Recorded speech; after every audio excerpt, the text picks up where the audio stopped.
എല്ലാവർക്കും നമസ്കാരം. അടുക്കള വാർത്തയുടെ മറ്റൊരു അധ്യയനത്തിലേക്ക് എല്ലാവർക്കും സ്വാഗതം.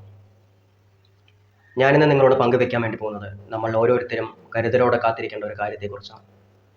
കഴിഞ്ഞ കുറച്ച് വർഷങ്ങളായി നമുക്കിടയിൽ നിന്ന് നഷ്ടപ്പെട്ടത്, നമ്മുടെ രാജ്യത്ത് നിന്ന് നഷ്ടപ്പെട്ടത് 2 ലക്ഷം കുട്ടികളാണ്. ഈ കുട്ടികൾ എങ്ങോട്ടാണ് പോയത്? ഇതൊരു മനുഷ്യക്കടത്താണോ? അതോ അവയവക്കടത്തോ? അതോ ഈ കുട്ടികളെ പ്രോസ്റ്റിറ്റ്യൂഷന് വേണ്ടി ഉപയോഗിച്ചോ? ഒന്നും വ്യക്തമല്ല. പല മുഖ്യധാര മാധ്യമങ്ങളും ഈ ഒരു വാർത്ത റിപ്പോർട്ട് ചെയ്തില്ല. ഇവർക്ക് ആ വാർത്തയെക്കുറിച്ച് അറിയാഞ്ഞിട്ടാണോ? ഇവർ ആ വാർത്തയുടെ പുറകിൽ പോകാഞ്ഞിട്ടാണോ? ബീഹാറിൽ നിന്നും വെസ്റ്റ് ബംഗാളിൽ നിന്നും മാത്രം 33,000-ൽ പരം കുട്ടികളാണ് നഷ്ടമായത്. മധ്യപ്രദേശിൽ നിന്നും ഒഡീഷയിൽ നിന്നും കൂടി 22,000-ൽ പരം കുട്ടികളാണ് നഷ്ടമായത്.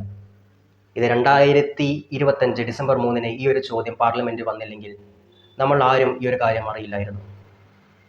2019 മുതൽ 2023 വരെയുള്ള കണക്കുകൾ മാത്രമാണിത്. നമുക്കിടയിൽ കാണുന്ന ഈ ഭിക്ഷാടന മാഫിയ, ഇവർ എവിടെ നിന്ന് വരുന്നു, രാത്രിയാകുമ്പോൾ എങ്ങോട്ട് മടങ്ങുന്നു, ഒന്നും നമ്മൾക്കറിയുന്നില്ല.